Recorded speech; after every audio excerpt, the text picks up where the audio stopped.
연암 박지원은 광대한 요동벌판을 마주했을 때 한바탕 통곡하기 좋은 곳이로구나 라고 말합니다. 저 유명한 호곡장의 한 대목입니다.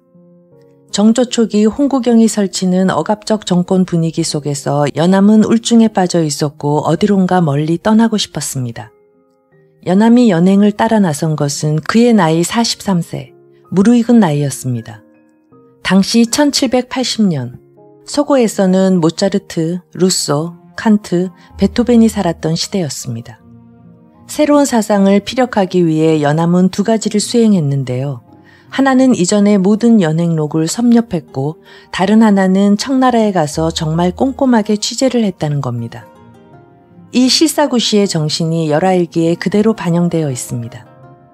연암은 1780년 연행을 다녀온 뒤 3년에 걸쳐 열하일기 저본을 완성했습니다.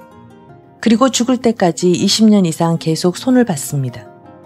중간에 정조가 주도한 문체반정의 철퇴까지 맞았습니다. 근자의 문풍이 이렇게 된 것은 모두 박지원의 죄다. 정조는 당시 사대부들의 문풍을 어지럽힌 배후로 박지원의 열하일기를 지목하고 연암에게 순정한 고문체로 글을 지어 올리면 음직을 내리겠다고 회유했습니다. 그러나 졸지에 어떻게 순수하고 바른 글을 짓겠느냐며 그것이 더 큰 죄를 짓는 것이라는 핑계를 둘러대면서 연암은 끝내 어떤 반성도 전향도 거부합니다. 조선 후기 르네상스를 이끈 명민한 정조와 거장 연암의 만남은 이처럼 어긋났습니다. 열하일기는 정조의 시대뿐 아니라 우리 시대에도 여전히 다양한 사유를 촉발하는 대단히 위험하고 강렬한 책입니다. 당대 사람들에게 열하일기는 뜨거운 열풍이었습니다. 도처에서 열하일기를 필사했습니다. 연암은 깊었고 활달했습니다. 외설도 잘 구사했습니다. 그의 글은 살아있는 글 그 자체였습니다. 연암 박지원에게 글이란 남을 아프게도 하고 가렵게도 할 수 있는 한마디로 살아있는 것이어야 했습니다. 따라서 열하일기에는 비장에게 들은 이야기, 하인들과 나눈 대화, 중국 선비들과의 필담 등의 글들로 가득합니다. 허생전이나 호질처럼 현실을 풍자한 스토리가 있는가 하면 호곡장이나 일야구 도화기처럼 사유의 깊이를 가늠하게 해주는 작품들도 포진해 있습니다. 아마도 영민한 정조는 연암의 문체에 함축된 사유의 반시대성을 꿰뚫었던 것 같습니다. 열하일기는 모두 26권 10책으로 연암집에 수록되어 있습니다. 연암이 1780년 삼종영 명원이 청나라 고종 권룡제의 칠순잔치 진화사로 북경에 가게 되자 자제군간의 자격으로 수행하면서 곳곳에서 보고 들은 것을 기록으로 남긴 것입니다. 열하일기는 당시 사회제도와 양반사회의 모순을 신랄하게 비판하는 내용을 독창적이고 사실적인 문체로 담았기 때문에 당시 위정자들에게 심한 배척을 당했습니다. 책의 구성은 크게 두 부분으로 나눌 수 있는데 1권부터 7권까지는 여행 경로를 기록했고 8권에서 26권까지는 보고 들은 것을 한 가지씩 자세히 기록하고 있습니다. 그중 도강록은 압록강에서 라요양에 이르는 15일간의 기록입니다. 굴뚝과 구들 등 여염집의 구조와 배, 우물, 가마, 성의 제도 등 배울 만한 것들을 자세히 서술하고 모든 물건을 이롭게 쓸 수 있어 백성의 생활이 윤택해져야만 덕을 바르게 할 수 있다는 이용우생의 주장을 폈습니다. 막북 행정록은 연경에서부터 열하로 가기까지의 기록으로 연경에 겨우 도착한 사신 일행이 열하로 피서가 있는 황제를 쫓아 밤을 새워 달려가는 동안에 겪은 숱한 고생을 현장감 있게 서술하고 있고 옥갑야하는 옥갑이라는 여관에서 비장들과 나눈 여러 이야기가 기록되어 있는데 부국강병을 역설한 허생전이 실려있기도 합니다. 열하일기 낭독을 마치고 바로 허생전 낭독을 첨부하겠습니다. 그 밖에도 음악, 미술, 건축, 과학, 교통제도까지 그가 보고 듣고 만난 것들에 대한 자세한 서술과 그에 대한 연암의 견해를 만날 수 있습니다. 연암은 이 책을 통해 북학파의 사상을 역설하고 동시에 구태의연한 명분론에 사로잡혀 있는 경직된 사고방식을 효과적으로 풍자하기 위해 사실과 허구의 혼용이라는 복합 구성을 도입했습니다.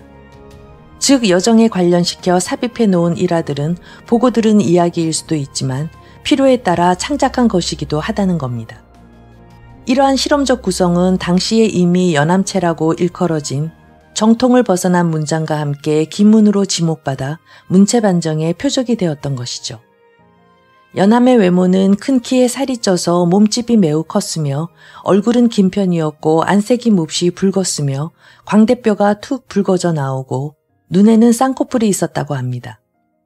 이 기록은 현재 남아있는 연암의 초상화와도 거의 일치합니다.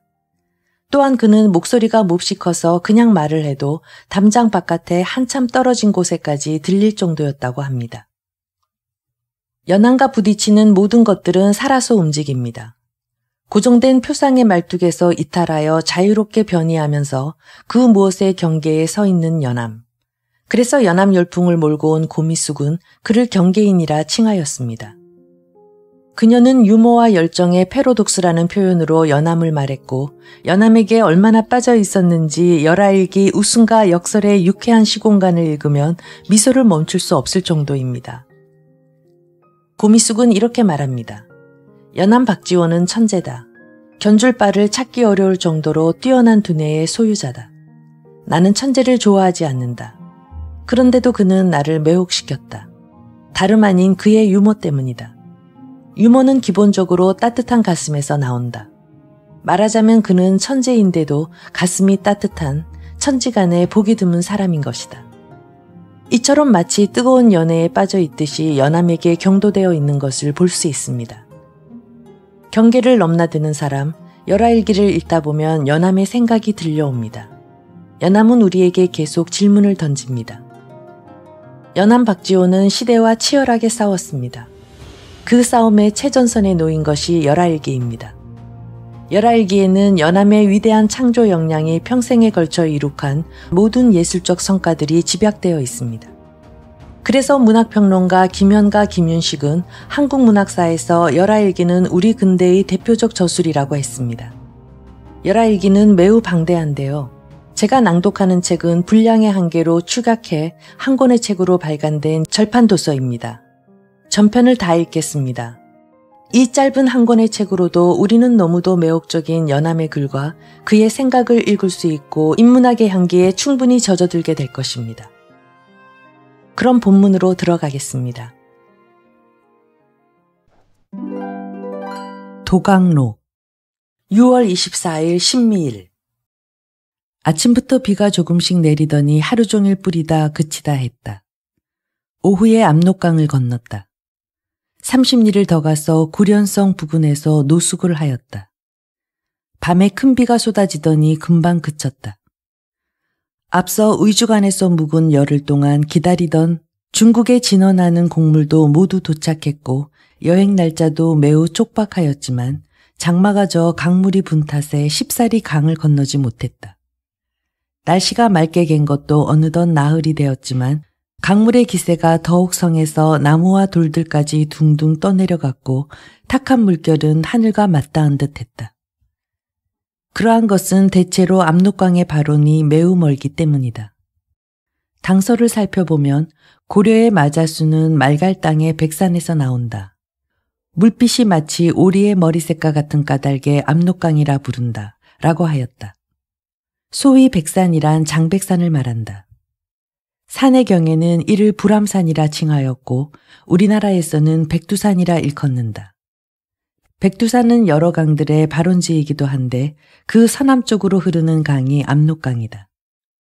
황려고에는 천하의 큰 강이 3개 있으니 곧 황하와 장강 그리고 압록강을 말한다 라고 하였다. 또한 양산 묵담에는 회수 이북은 북조라고 한다.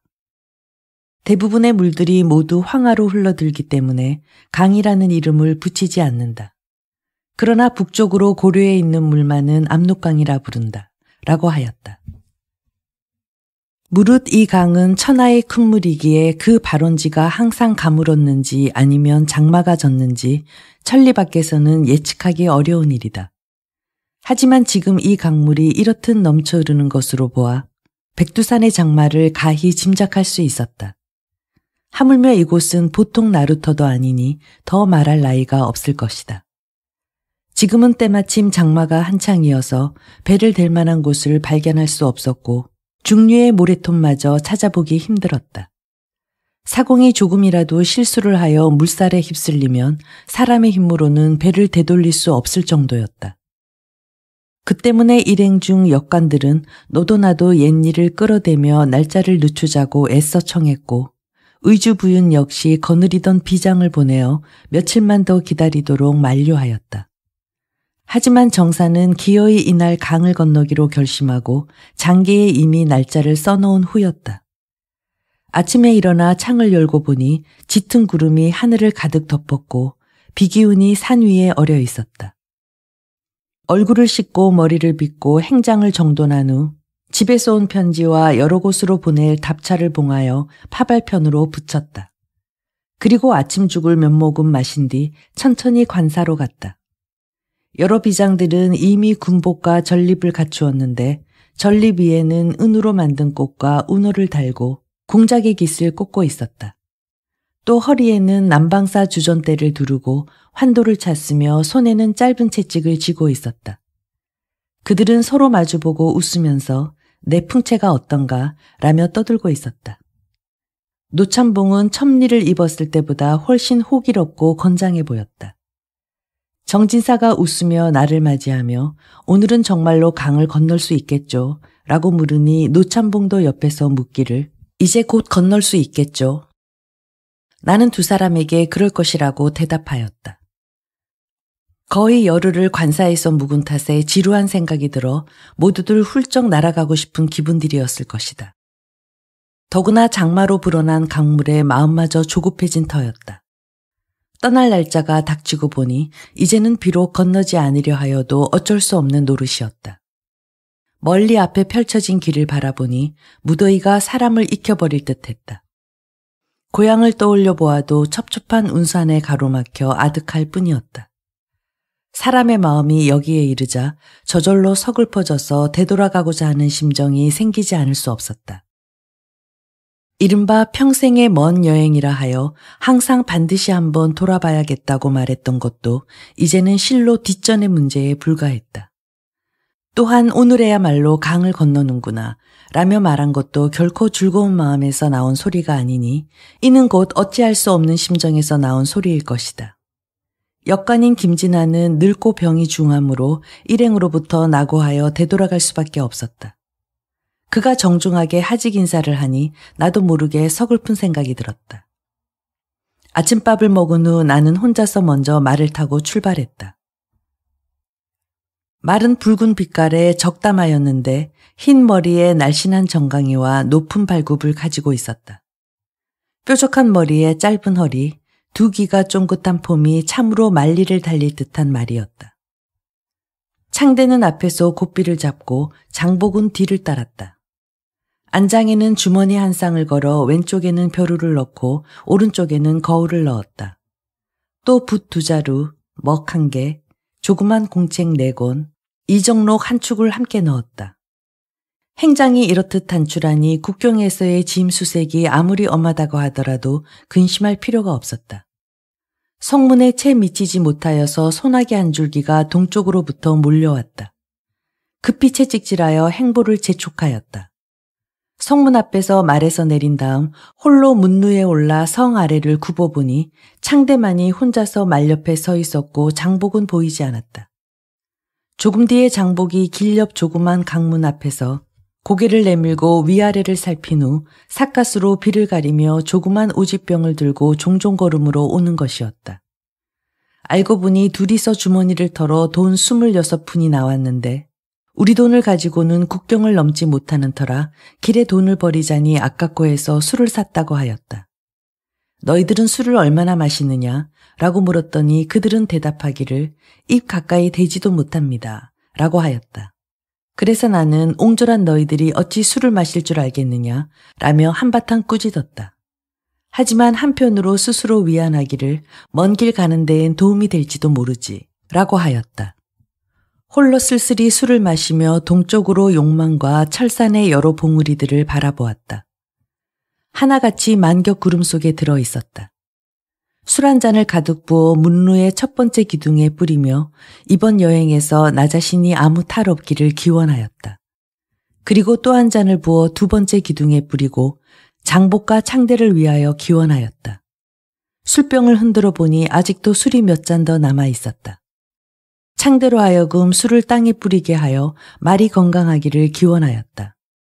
담장에 기대 서서 동쪽을 바라보니 뭉게구름이 피어오르는 가운데 백마산성 서쪽편에서 한 봉우리가 절반 정도 모습을 드러내고 있었다.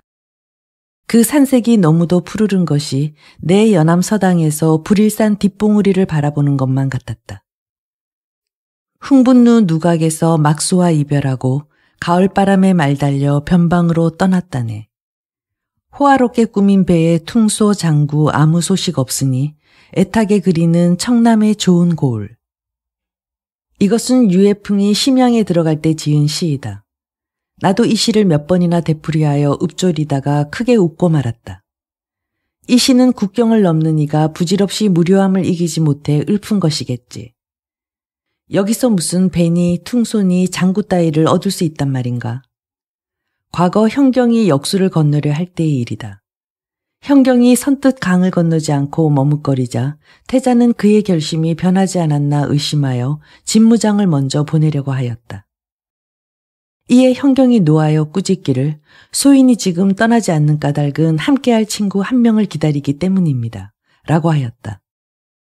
그러나 이것 또한 현경이 부질없는 무료한 말을 한 듯하다.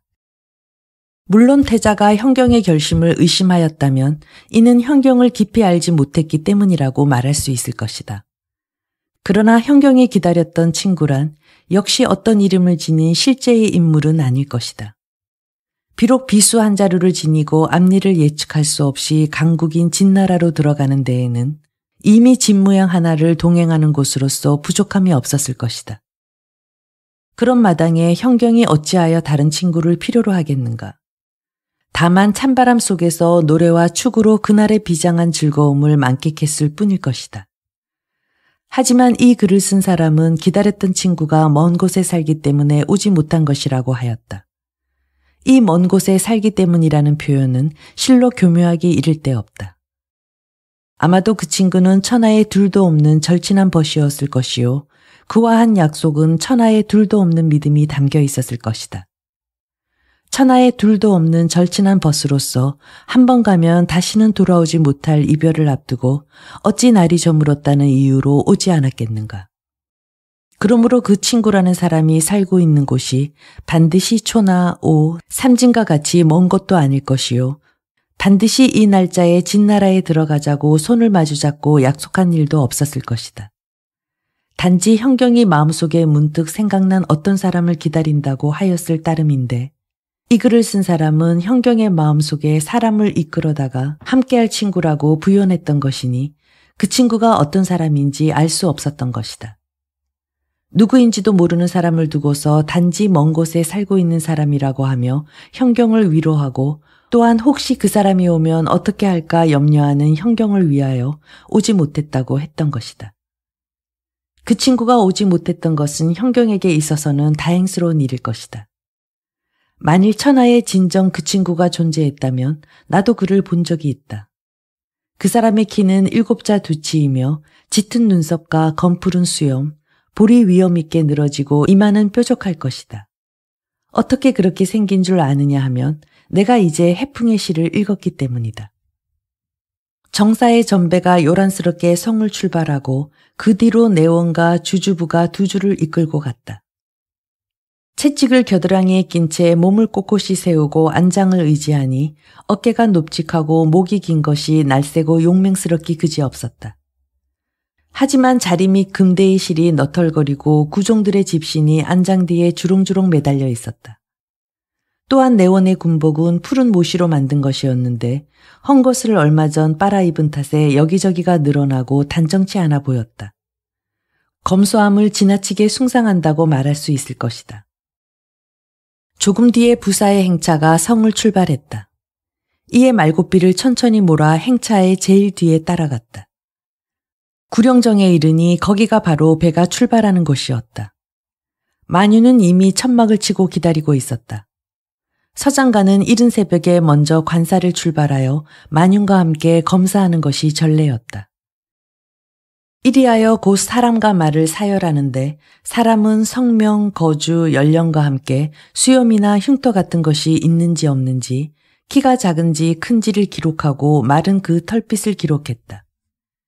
깃대 셋을 세워 문으로 삼고 금지된 물건을 소지하지 않았는가를 수색하니 그 주된 품목은 황금, 진주, 인삼, 수달피 및 포 이외에 은자였고 소소한 것들은 새 것이나 옛 것을 통틀어 수십 종에 달하였으니 그 복잡함과 난해함은 이루 헤아릴 수 없었다.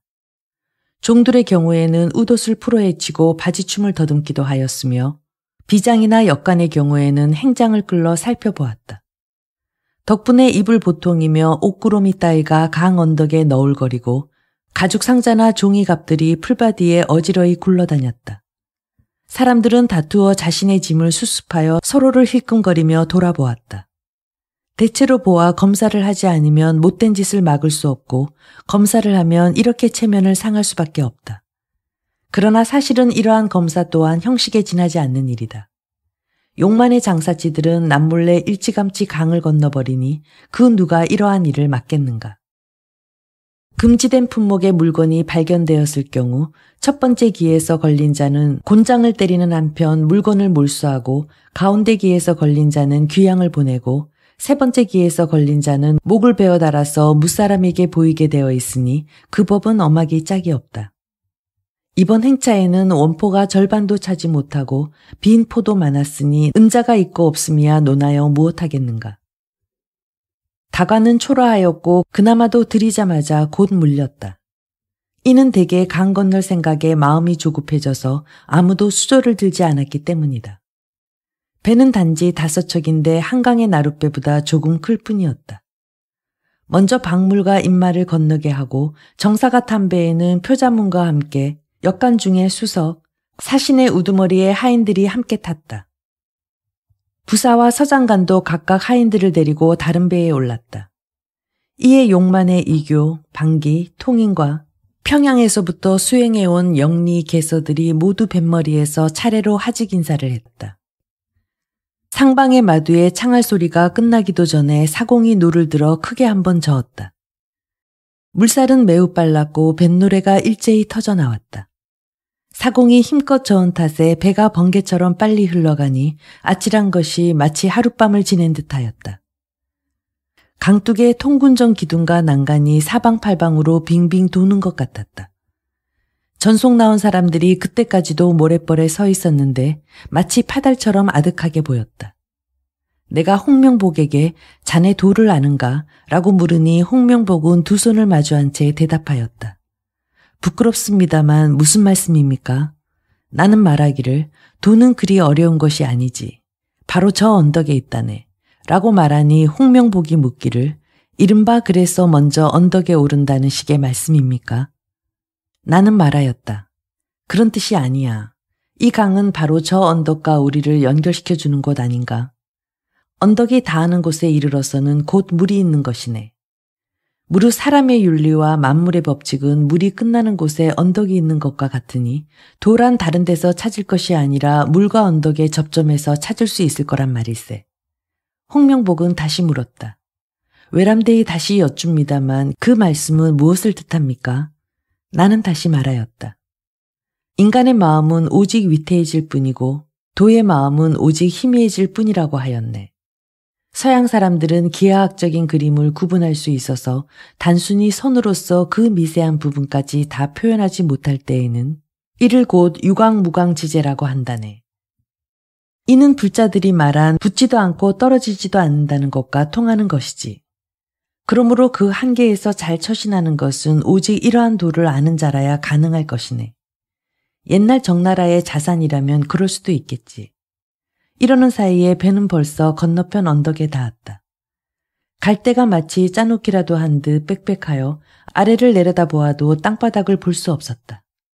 하인 놈들이 다투어 언덕에 내려가서 갈대를 꺾고 배 위에 깔았던 자리를 걷어서 땅 위에 펼쳐놓으려고 하였다. 하지만 갈대 줄기가 창날과 같았고 또한 검은 흙은 진흙같이 질퍽하였다. 정사를 비롯한 일행 모두는 별 수 없이 우두커니 갈대밭에 서 있는 신세가 될 수밖에 없었다. 앞서 강을 건넌 사람들과 말들은 어디로 갔느냐 하고 물었지만 좌우에서 대답하기를 모릅니다 라고 하였다. 다시 묻기를 박물은 별 이상이 없겠지. 하지만 대답은 역시 모릅니다. 누군가 멀리 구룡정 모래 언덕을 가리키며 말하기를 우리 일행의 인마는 태반이 강을 건너지 못했고 저기 개미처럼 옹기종기 모여있는 것이 그들 같습니다. 라고 하였다. 멀리 용만을 바라보니 외로운 성 하나가 잿물에 빤 무명이나 모시를 볕에 말릴 때처럼 펼쳐져 있었다. 성문은 바늘구멍만해 보여서 그곳을 통해 나오는 햇살은 한 점의 샛별처럼 보인다. 이때 커다란 뗏목이 거센 물살을 타고 떠내려왔다. 종 시대가 멀리서 웨이 하고 소리 높여 부른다. 대개 남을 부르는 소리인데 웨이는 높이는 말이었다. 한 사람이 뗏목 위에 일어서서 나리들께선 철도 아닌 때에 어쩐 연유로 조공을 바치려고 중국에 가십니까? 이 더위에 먼 길을 가시려면 고생께나 하시겠습니다. 라고 외쳤다. 시대는 다시 묻기를 자네들은 어느 고을에 사는가? 또 어디 가서 나무를 베어오는 것인가? 라고 하자 대답하기를 저희들은 모두 봉성에 사는데 장백산에서 나무를 베어오는 것입니다. 라고 하였다. 말이 미처 끝나기도 전에 뗏목은 벌써 까마득하게 멀어져 갔다. 이때에는 강물이 합쳐지며 생긴 작은 섬 하나가 강 한복판에 있었는데 먼저 들어간 인마들이 잘못하여 그 섬에 내렸다. 여기까지의 거리는 비록 오리밖에는 되지 않았지만 배가 없으니 다시 강을 건널 수 없던 차였다.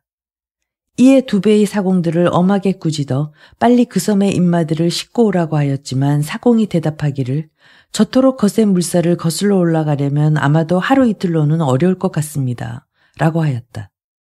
사신들 모두 매우 화가 나서 배에 관한 일을 담당했던 용만의 군교를 벌주려 하였지만 죄인을 다루는 병졸이 없었다.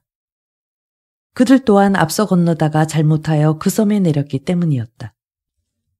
부사의 비장 이소구가 분함을 참지 못하여 마두에게 호통을 쳐서 용만의 군교를 잡아들였다. 그를 엎드리게 할 만한 자리조차도 없어서 볼기를 반만 까고 말채찍으로 4-5번 때리고 끌어낸 뒤 빨리 거행하라고 호통을 쳤다. 얻어맞은 군교는 한 손으로는 흘러내리는 전립을 움켜쥐고 다른 손으로는 바지춤을 축히면서 연신 예의라고 대답한다. 결국 배 2척을 내어 사공이 물에 들어서서 배를 끌었지만 물살이 워낙 거센 탓에 한치를 나아가면 한자를 밀려가는 형편이니 제 아무리 위험 있는 군령이라 한들 어쩔 도리가 없었다. 잠시 후 한 척의 배가 강기슭을 따라 나는 듯 내려왔다. 바로 굴레가 삼방의 가마와 말을 거느리고 오는 것이었다. 장복이 창대를 보고 말하기를 자네도 오는구나 하였는데 이는 아마도 기뻐서 하는 말이었을 것이다. 2 사람으로 하여금 행장을 점검해보니 있을 것은 모두 있어 아무런 탈이 없었지만 비장과 역관이 타던 말들이 덜어는 오고 덜어는 오지 않았다. 그 때문에 정사가 먼저 떠나기로 했다. 굴레 한 쌍이 말을 타고 뿔피리를 불며 길을 인도하고 또 다른 한 쌍이 보행으로 앞장섰다. 갈대숲을 헤치며 나아가니 버스럭거리는 소리가 요란했다. 나는 말 위에서 허리에 차는 칼을 뽑아 갈대 한 줄기를 베어보았다. 껍질이 단단하고 속이 두꺼우니 화살을 만드는 데에는 적당하지 못했지만 붓자루를 만드는 데에는 알맞을 것 같았다. 사슴 하나가 놀라 갈대밭을 훌쩍 뛰어넘어가는데 보리밥 머리 위로 날아가는 새처럼 빨랐다. 일행은 모두 놀랐다. 십리를 가서 상강에 이르니 강물이 맑기가 마치 비단결 같은데 그 이름이 에라하라고 했다. 어디서 발원하는지는 알 수 없지만 압록강과의 거리는 십리에 불과한데도 압록강처럼 거세게 넘쳐 흐르지 않는 것으로 보아 그 발원지가 서로 다름을 알 수 있었다. 강에는 배가 2척 있었는데 우리나라의 누리배와 비슷한 종류였다. 길이와 폭은 그만 못하지만 튼튼하고 치밀하게 만들어진 듯하였다. 배를 젓는 이들은 모두 봉성 사람들로서 사흘 동안 우리들을 기다리느라고 준비한 식량이 떨어져 제대로 먹지도 못했다고 말하였다. 대체로 이 강은 중국과 우리가 서로 왕래하는 국경은 아니었다. 하지만 우리의 역학이나 중국의 문서를 불시에 교환할 일이 생길 수도 있기 때문에 중국 측의 봉성 장군이 이처럼 배를 준비해 두었다고 한다. 배가 정박한 곳이 매우 질퍽거리기에 나는 대놈 하나를 웨이라고 불렀으니 얼마 전 시대에게서 배운 말이었다. 그는 흔연히 노를 놓고 나에게로 다가왔다. 나는 펄쩍 뛰어 그의 등에 엎였다. 그는 히히덕거리면서 나를 배 안으로 들이고는 큰 숨을 몰아쉬더니 수호전 흑선풍의 마마가 이처럼 푹푹 빠져갈 정도로 무거웠다면 아마도 기풍령 고개를 오르지 못했을 겁니다. 라고 놀렸다. 주부 조명이가 이 말을 듣고 큰소리로 껄껄 웃었다. 나는 말하기를 저 무식한 놈이 강역은 모르고 이규만 아는군 라고 했더니 조명아가 말하기를 그의 말 속에는 무한한 의미가 들어있지요. 그 말은 본래의 뜻은 이규의 어미가 이렇게 무거웠다면 비록 이규의 신통력으로도 등에 업고 높은 고개를 넘지 못했으리라는 의미이지만 또한 이규의 어머니가 호랑이에게 물려갔으니 그는 이렇게 살집이 좋은 분을 굶주린 호랑이에게 주었다면 오죽 좋겠냐는 의미일 것입니다. 라고 설명해 주었다. 나는 크게 웃으며 제 놈이 입이라고는 달려있지만 어찌 그처럼 여러 뜻을 담을 수 있단 말이오 라고 했다. 조명하가 말하기를 하기야 이른바 눈 뜨고도 고물의 정자를 모른다는 것은 정말 저런 놈을 두고 한 말이겠지요.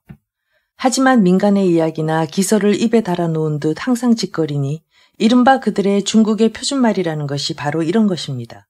라고 하였다. 에라하의 폭은 우리나라 임진강과 비슷하다. 강을 건넌 후 곧바로 구련성을 향해 떠났다. 우거진 숲이 장막처럼 펼쳐져 있는데 여기저기에 범구물을 쳐놓았다. 의주의 청군이 가는 곳마다 나무를 베는데 그 소리는 온 들판을 진동시켰다. 홀로 높은 언덕에 올라 사방을 바라보니 산은 환하고 물은 맑은데 탁 트인 너른 벌판에는 나무들이 하늘을 찌를 듯 서 있었다. 은근히 커 보이는 마을터에서는 개와 닭소리가 들리는 듯하고 토지가 비옥하여 경작과 개간에 알맞을 것 같았다. 폐강 서쪽과 압록강 동쪽에는 여기와 비교할 만한 곳이 없었다. 크고 훌륭한 진부를 설치하기에 적합했지만 중국과 우리나라 모두 외면하여 아직까지 빈 땅으로 있다. 어떤 이는 이르기를 일찍이 고구려 때에는 이곳을 도읍지로 삼은 적도 있다라고 하였으니 이른바 국내성을 가리키는 것이다. 이후 명나라 때 진강부가 되었는데 청나라가 요동을 함락시키자 진강 사람들은 변발을 거부하며 어떤 자는 명나라 장군 모문영의 밑으로 들어가기도 하고 어떤 자는 우리나라로 귀화하기도 하였다. 그 후 우리나라로 귀화했던 사람들은 청의 요구에 따라 모조리 돌려보내졌고 모문영의 밑으로 들어갔던 사람들은 대부분 유해의 난때에 죽었다. 그리하여 빈 땅이 된 지도 이미 100여 년이 지났으니 쓸쓸하게도 산 높고 물 맑은 것만이 눈에 들어올 뿐이었다. 돌아다니며 노숙을 위해 진을 치는 것을 구경하였다. 역가는 셋이나 5사람의 천막 하나씩을 쳤고 역졸과 마부들은 5이나 10씩 무리지어 시냇가에 나무를 얽어매어 잠자리를 마련했다. 밥 짓는 연기가 자욱했고 시끌벅적 사람들 짓거리는 소리, 히잉거리는 말 울음소리가 어엿한 마을 하나를 이루었다. 용만에서 온 장사꾼 한 패는 저희들끼리 한 곳에 모였다. 시냇가에서 닭을 수십 마리나 잡아서 씻는 한편 그물을 던져서 물고기를 잡고 있었다. 국을 끓이고 나무를 볶으며 밥 아래는 기름이 잘잘 흐르니 그들의 살림살이가 가장 풍성하다고도 할 수 있었다. 얼마쯤 있자니 부사와 서정관이 차례로 당도했다. 날은 이미 황혼역이어서 30여 군데에 화토불을 밝혔다. 모두 아름드리 큰 나무를 톱으로 자른 것으로서 먼동이 틀 때까지 환하게 밝혔다. 굴레가 뿔피리를 한번 부니 300여 명이 일제히 소리를 맞춰 함성을 질렀다. 이는 곧 호랑이를 막기 위함이니 이러한 일은 밤새도록 그치지 않았다. 굴레라는 위인들은 용만에서 가장 기운 센 자들을 뽑아온 것인데 이 일행의 하인들 중에서 일도 가장 많이 하고 먹기도 가장 잘 먹는다고 했다. 그들의 차림새는 가히 포복절도할 만한 것이었으니 남새 구름 무늬가 새겨진 비단으로 받쳐댄 털벙거지에 상투 꼭대기에는 운홀에 붉게 물들인 장식용 깃털을 걸고 번거지 앞에는 금실로 용자 하나를 붙여놓았다. 검푸른 삼배로 만든 소매 좁은 군복 위에 붉은 무명 배자를 덧입고 남방사주 전대를 허리에 둘렀으며 어깨에는 주홍빛 무명실로 짠 겉옷을 걸치고 발에는 집신을 신었으니 그 모양새를 볼 때 과히 이야말로 한 쌍의 어엿한 건아들이 아닌가 라고 감탄하지 않을 수 없을 것이다. 단지 흠이 있다면 말 타는 것이 이른바 반부담이었다. 안장 없이 말등에 올라탄 모습은 말을 탔다라고 하기보다는 오히려 쪼그려 앉았다라고 해야 옳을 것이다. 등에는 조그만 남색 연기를 꽂았고 한 손에는 굴령을 새긴 널빤지를 들고 다른 손에는 붓, 벼루, 파리채와 한 자루 팔뚝만한 마가목 채찍을 쥐었다. 입으로는 나팔을 불며 앉은 자리 밑에는 10여 개의 붉은 곤장을 비스듬히 꽂고 있었다. 각 방에 호령이 있어 굴레를 부르면 굴레는 짐짓 못 들은 채 하였다. 연거푸 10여 차례 부르면 무어라 중얼거리며 혀를 차다가 마침내는 큰 소리로 예이 하고 대답하였다. 마치 부르는 소리를 그제서야 들은 듯 꾸미는 것이다. 그리고는 단숨에 말에서 뛰어내려 돼지처럼 달리고 소처럼 헐떡거리며 나팔, 굴령판, 붓, 벼루 등을 한쪽 어깨에 메고 막대 하나를 질질 끌며 뛰어갔다. 한밤중이 못되어서 소나기가 억수같이 퍼부었다. 위로는 장막이 새고 밑으로는 습기가 차오르니 피할 곳이 없었다. 잠시 후 비가 개니 하늘에는 별이 총총이 떠서 손을 내밀어 어루만질 수도 있을 것 같았다. 후략. 일신수필. 일신수필 서. 말한 것과 들은 것을 빙자하는 무리들과는 함께 학문을 이야기할 수 없다. 더구나 평생 동안 그들이 한 번도 생각해보지 않은 지역에 관해서야 말할 나이가 있으랴. 성인이 태산에 올라 천하를 작게 생각하였다라는 말에는 비록 마음속으로는 그럴 리 없지 라고 생각하면서도 입으로는 그렇군 하고 대답할 것이다. 그러나 부처가 시방세계를 보살핀다라는 말에는 그런 허황된 말이 어딨어 라고 배척할 것이며 서양인이 큰 배를 타고 지구 밖을 돌아다녔다라는 말에는 괴상한 허튼 소리로군 하며 꾸짖을 것이다. 그러면 나는 누구와 함께 천지 사이의 크나큰 구경을 이야기할 수 있겠는가? 오호라, 공자가 240년간의 역사를 더 쓸 것은 쓰고 지울 것은 지워버려 춘추라고 이름하였으나 이 240년간의 옥과 비단, 전쟁에 쓰이는 수레의 일은 곧 하나의 꽃이 피었다가 잎이 지는 삽시간에 지나지 않을 것이다. 아, 슬프도다. 내가 지금 글을 빨리 쓰다가 이에 이르러 생각하니 한 점의 먹을 찍는 사이는 순간에 지나지 않지만 한 번 눈을 감고 한 번 숨을 쉬는 사이에 벌써 짧은 과거와 짧은 지금이 만들어지는 것이다. 그렇다면 하나의 과거와 하나의 지금이라는 것 또한 오랫동안 눈을 감고 오랫동안 숨을 쉬는 것이라고 할 수 있다. 그런데도 그 사이에서 이름을 떨치고 일을 완수하려고 욕심낸다면 그 어찌 슬프지 않겠는가. 내가 일찍이 묘양산에 올라가 상원함에서 묵을 때의 일이다. 밤이 다하도록 달이 마치 대낮처럼 밝았다. 창문을 열고 동쪽을 바라보니 암자 앞쪽으로 안개가 자욱한데 그 위에 달빛이 내리고 있었다. 마치 수은으로 만든 바다를 보는 듯하였다. 그런데 바다 밑에서는 은은히 코 고는 소리 같은 것이 들려왔다. 절에 있던 승려들이 서로 말하기를 아래 세상에서는 지금 한창 내우가 퍼붓고 있겠지라고 하였다. 며칠 뒤에 산에서 내려와 안주에 이르니 그날 밤에 과연 폭우와 벼락으로 인하여 한 길이나 된 물이 평지에 흐르고 민가들이 큰 피해를 입었다. 나는 구슬픈 생각이 들어 그날 밤에는 나 혼자만이 비구름 위에서 달빛을 껴안고 누워 있었구나. 묘향산을 태산에 비한다면 겨우 언덕 한 구릉에 지나지 않으면서 이처럼 높낮이가 다른 세계를 만들어내는데 하물며 성인이 천하를 봄이야 더 말할 나이가 있으리요 라고 중얼거렸다. 저 설산에서 고행을 한 이가 만일 공자의 집안을 두고서 조금 더 넓게 보지 못한 채 3번이나 아내를 내쫓았느니 백어가 공자보다 일찍 죽었느니 노나라 위나라에서 봉변을 당했다느니 하고 말한다면 이는 실로 흙, 물, 바람, 불 등이 눈 깜짝할 사이 모두 헛된 것이 된다는 것과 다름이 없으니 참으로 섬뜩한 일이다. 그들은 또한 성인과 부처의 관점도 오히려 땅에서 떠나지 못하였다고 하였다. 그들은 스스로 지구를 어루만지고 창공을 거닐며 별을 따는 등 가지 못하는 곳이 없다고 하니 자신들의 관점이 유교 불교의 두 사람보다 낫다고 자부하는 것도 무리는 아니다. 중략 7월 15일 신미일 날이 개었다. 내원과 태의 변관에 주부 조달동과 함께 새벽에 소옥산을 떠나 중안포까지 30리를 와서 점심을 먹었다. 그리고 일행에 앞서 출발하여 구강령을 지나서 북진묘를 구경하고는 밝은 달빛을 밟으며 40리를 가서 신광령에서 묵었다. 북진묘를 구경하느라고 20리를 왕복하였으니 이날은 모두 90리를 걸은 셈이다. 정리록에 적혀있는 백대자, 망우대, 사하자, 굴가둔, 삼의묘, 북진보, 양장하, 후가둔, 이대자, 소고가자, 대고가자 등의 곳이 지명과 거리가 서로 어긋난 것이 많았다. 만일 그 책에 적힌 대로 계산한다면 180리를 온 곳이 될 것이다. 하지만 지금 그것을 헤아려 확인할 길은 없었다. 이날은 몹시 더웠다. 우리나라 선비들이 연경에서 돌아온 이를 처음 만날 때면 반드시 이렇게 묻는다. 자네 이번 여행에서 가장 볼만한 것이 뭐였나? 어디 추려서 얘기나 해보게. 그러면 연경에 다녀온 사람들은 제각기 본 바에 따라 입에서 나오는 대로 대답한다. 요동천리의 그 넓은 벌판이 볼만하지. 구동료의 백탑이 볼만하지. 길가에 쭉 늘어선 가게들이 볼만하지.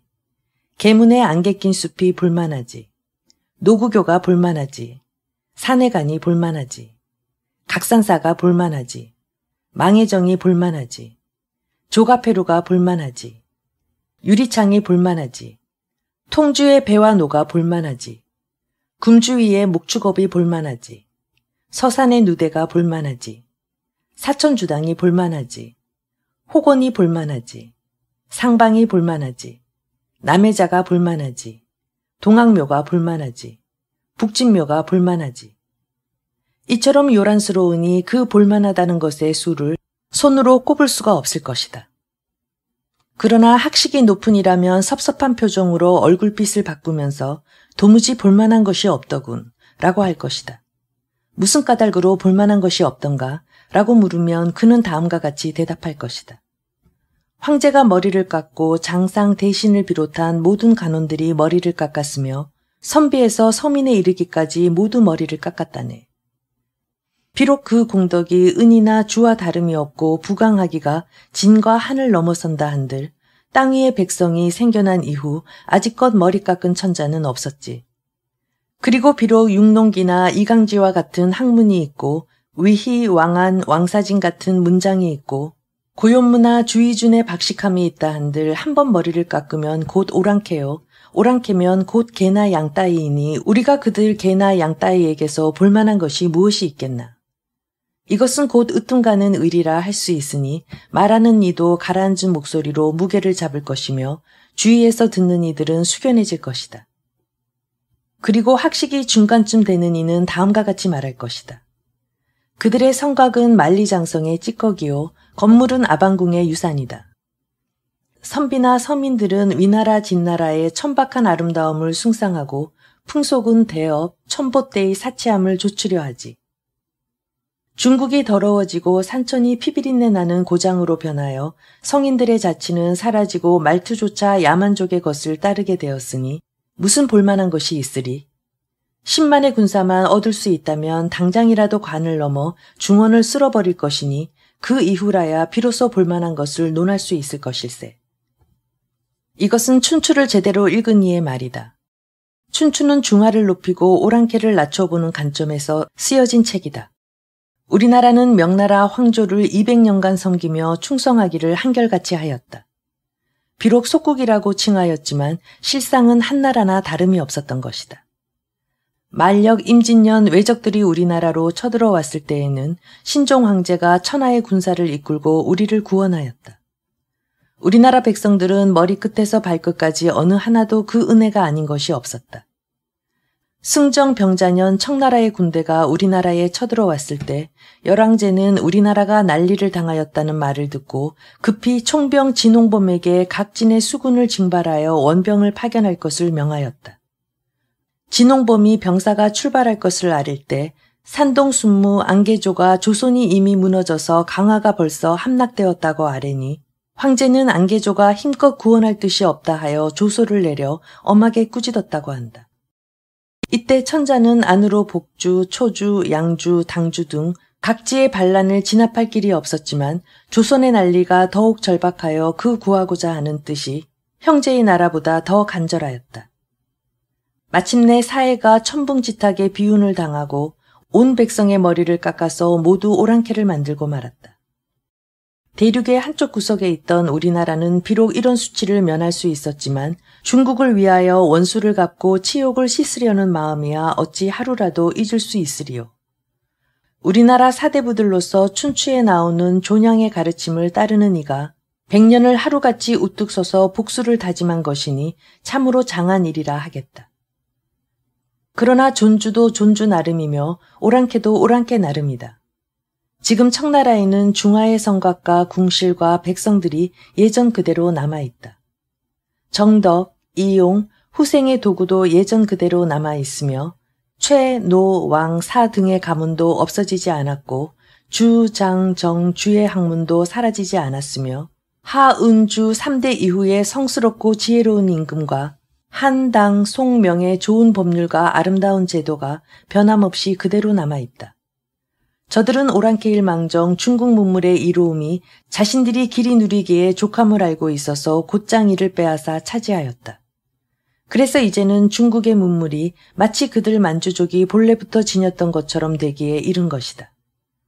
천하를 위하는 것은 진실로 백성에게 이롭고 나라에 도움이 될 수 있다면 비록 그 법이 오랑캐에게서 나온 것일지라도 취하여 본받아야 한다. 하물며 3대 이후의 성스럽고 지혜로운 임금과 한당 송명의 고유한 옛것이야 어떻겠는가. 성인이 춘추를 지을 때 중하를 높이고 오랑캐를 물리친다는 것은 오랑캐가 중국을 어지럽혔던 것을 분하게 여겨 본받을 만한 좋은 점마저 물리친다는 말은 아닐 것이다. 그러므로 우리나라의 선비들이 진실로 오랑캐를 물리치려면 그들이 중하에 영향을 미친 부분을 모조리 배워서 먼저 우리나라의 우둔한 풍속부터 개혁시켜야 한다. 밭을 가는 법이나 누에를 치는 법, 그릇을 굽는 법이나 풀물을 부는 법에서부터 공업을 장려하고 상업을 풍성하게 하는 것까지 모두 배워야 한다. 그들이 열을 하면 우리는 백을 해야 한다. 먼저 우리 백성들을 잘 살게 하여야 한다. 그래서 우리 백성들로 하여금 몽둥이를 만들게 하여 저들의 굳은 갑옷과 예리한 병기를 충분히 매질할 수 있도록 해야 한다. 그런 뒤에라야 중국은 오랑캐의 땅이 되어 볼만한 것이 없어 라고 말할 수 있는 것이다. 이제 학식이 보잘것없는 내가 말한다.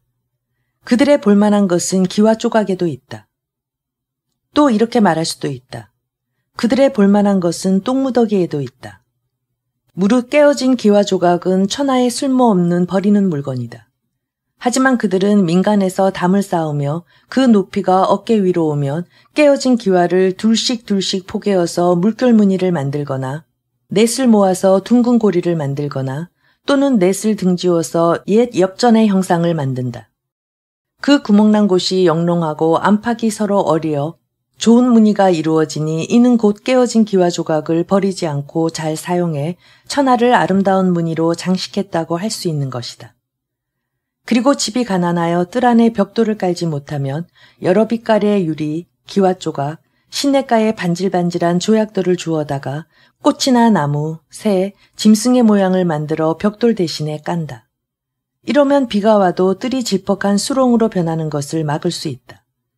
이는 곧 부서진 돌조각을 버리지 않고 잘 사용해 천하를 아름다운 그림으로 장식했다고 할 수 있는 것이다. 똥은 지극히 더러운 물건이다. 하지만 그들은 이것을 밭에 뿌리기 위해 마치 금처럼 아낀다. 길에 내어버린 똥무더기가 없고 말똥을 줍는 자는 삼태기를 들고 말꼬리를 따라다닌다.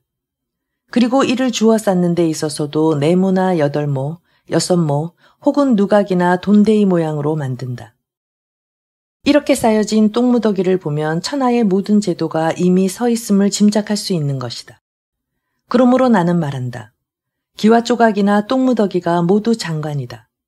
반드시 성지나 궁실, 누대, 가게, 사찰, 큰 규모의 목축업이나 벌판의 광막함, 기이하기 짝이 없는 수림의 절경만이 장관이라 일컬을 수 있는 것은 아니다. 구광령성은 의무려산 밑에 있다. 성 앞에는 큰 강이 있어 강물을 끌어다 해자를 만들었으며 탑 2개가 하늘 높이 솟아있다. 성에 못 미쳐 몇 리쯤 되는 곳에 큰 사당이 하나 있는데 단청을 새로 칠하여 눈앞이 번쩍번쩍할 지경이었다. 광령성 동문 밖 다리머리에 새긴 공화가 매우 특이하고 교묘하다. 견문을 들어가서 시가를 지나노라니 점포들의 번화함이 요동에 못지않다. 영혼백 이성량의 누각의 문이 성 북쪽에 있다. 어떤 이는 말하기를 광령은 본디 기자의 나라였다. 옛날에는 기자의 관을 쓴 진흙으로 만든 우상이 있었는데 명나라 가정 연간에 난리통에 타버렸다. 라고 하였다. 성은 이중으로 되어 있는데 내성은 온전하나 외성은 성곽이 많이 손상되었다. 성 안의 남녀가 집집마다 나와 구경하며 거리를 다니는 사람들이 수없이 때를 지어 행차를 둘러싼 탓에 앞으로 나아갈 수가 없었다. 성 밖의 간우사당은 그 웅장하고 화려하기가 요양의 그곳과 비슷하였다.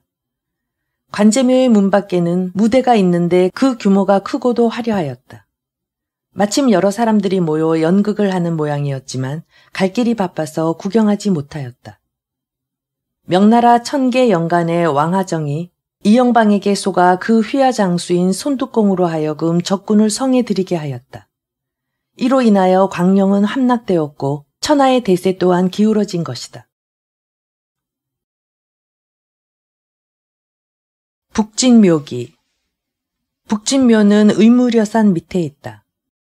뒤로는 수많은 산봉우리가 병풍을 친 듯 둘러있고 앞으로는 큰 벌판이 튀어 있으며 오른쪽으로는 푸른 바닷물이 굽이치고 광령성을 무릎 아래로 어루만지는 듯하다. 집집마다 피어오르는 연기는 마치 하늘에 푸른 띠를 두른 듯한데 그 속에 우뚝한 탑이 유난히 하얗게 보인다. 그 지형을 살펴보면 평평한 벌판이 차츰 여러 길 되는 둥근 언덕을 이루고 있다. 아래를 보아도 위를 보아도 천지는 넓고도 넓어 거리낌이 없는데 1월의 출몰과 풍운의 변화가 모두 그 가운데 있다. 동쪽을 바라보면 지척 사이에 오와 제 두 땅이 손에 닿을 듯이 가까워 보인다. 사람의 알력이 그 이상 미치지 못하는 것이 한스러울 뿐이다. 사당의 모양은 웅장하고도 기이하다. 만약 그렇지 않았다면 세상에 이름 높은 진산에 자리 잡은 사당이라고 할 수 없을 것이다. 그곳은 북방을 다스리는 현명제군과 그를 호위하는 여러 신을 모신 사당이다. 모두 골룡포를 입고 면류관을 썼으며 폐옥을 차고 귤을 받들고 서 있다. 그 위풍이 늠름하여 보는 사람으로 하여금 저절로 옷깃을 여미게 한다.